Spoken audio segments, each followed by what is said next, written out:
How important was that first deal, the development we were just talking about, in educating you on the development process? Do you feel like that taught you almost everything you need to know, or was it every project since has just continued to elevate your learning to where now you're building some really cool projects if you go to your website and look at? Yeah, a little bit both. To be honest, I think the process or the steps are almost the same in general. Obviously, every city, every jurisdiction, or depending on the asset type, are a little bit different. But in the beginning, you're in general, you are working with the planning department, and then you go on to the building department, and then you bid it out, get GC, and actually finishing out. And maybe things are a little bit different here or there, on when you start leasing up or starting to exit, those kind of things. Financing or capital raising could be a little bit different depending on the size or the scope of the project. But I think after that first one, and throughout the process too, I was reading a lot and trying to listen to as many different podcasts or whatever resources, or just asking a lot of questions from friends that have done it before, and etc. So I think the overall big, the major milestones from that, I was like, okay, yeah, like this is kind of how you do it. But definitely, I would say I'm still learning too, a lot of the technical side of things. Looking at electrical plans and plumbing plans, that definitely is still a work in progress, I'll admit. Gotcha. And what do you think the biggest difference is between, in your opinion, like the development stuff that you've done and some of the existing either single family condos or multifamily that you've done? Obviously there's massive differences, but in the way you kind of look at a deal, structure the deal, what are some of the bigger differences you see when you're doing the development side versus some of the other stuff? I would say just the complexity or the number of steps, right? A lot of people feel development is too risky or it's really risky, and they're right to a certain extent because there are more steps involved and a lot more chances things can go wrong. And I don't necessarily agree it's that risky. Definitely, I think if you can get over the entitlement risk, then everything else is much lower. If you have a good team and the people that you're working with. But depending on the state you're into, definitely, if you think initially you think you can build 100 units, but the neighbors hated it, they wanted you to lower the height, and you only ended up building 70. That's a big unknown. How do you address that in the early stages, right? But yeah, I mean, and it's not, to earlier point, it's not to discount or discredit any of my friends that does multifamily value add, like asset management and property management is still really hard. Just, I think with development, there are more things involved. There are more steps, more professionals and consultants.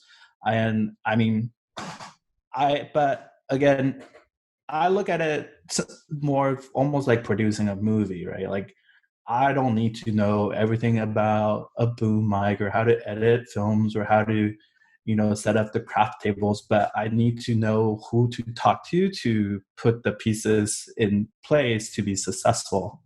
And, for all the components, I think just you're probably going to be stronger in some than others, but you should know enough to be dangerous, or at least know what you're doing, or enough to know what you don't know and get the right people in place to address this. Yeah, that's the thing that I think, and you probably were going there, but knowing what you don't know and being aware of that, right? Knowing that, I'm going to have to find someone to do this. I know I have to get it done, but I don't know how to. But knowing that piece, or at least being aware that you may not know how to, you have to find the right person, but you don't know how to do it after that. I think that's important. Anything you do, right? Because, people want to pretend like they know everything themselves, and that's just not the case. So you being aware that you got to sit back and direct and put the right person in the position to be successful that probably takes a lot of the risk out of it, right? Knowing that, okay, I could find this person when I know that person, he'll be able to get that piece of the puzzle to the finish line, which will take out some of that risk that maybe people believe is there that they're not 100% sure of. Yeah, I mean, it's very similar to us, when we go in and look at any construction work or managing a property. I don't know, 90% of what a manager does day to day. I don't know, 90% of the knowledge that a contractor knows for the physical aspects of the property, but I know who to talk to and what information I need to get to make sure that I can do my part of the job. Because what a lot of people don't realize is, especially as you start getting bigger and bigger projects, we're basically buying or building mini businesses, and businesses have a lot of different aspects to them that you're not going to know exactly how to do. And having just the right people in the right places to do 90% of the job, you only need to understand 10 and just make sure you're getting the right information. So I think oftentimes when we don't know a lot of things as we get into something new, that can be scary. And it's, hey, you don't need to know exactly how to do this. You just have to have the people that do. And I think that's really important. Was it hard to find those people to help you out, or was it something you were just able to figure out pretty quickly? It's a process. I'll just put it that way. Like, it's similar. I think your chances are better when you get somebody through a referral. But you still gonna kiss a few frogs along the way. But as long as you got plan B, or, I mean, I'm okay for most of the decisions I've made, but there are definitely times where, in the back of my head, in my mind, I'm already thinking of, I am thinking about moving on, but we kind of took another 3 months to make that decision, those kind of things. But yeah, like I said, I think I usually put it this way, where, look, I'm not the smartest guy in the world, but I know what I don't know, or at least I know what questions to ask to get me the questions that I need. And similar to, I think Gary Vee is the one that says this, right? Like, focus on your strengths, double down on your strength, and outsource your weakness.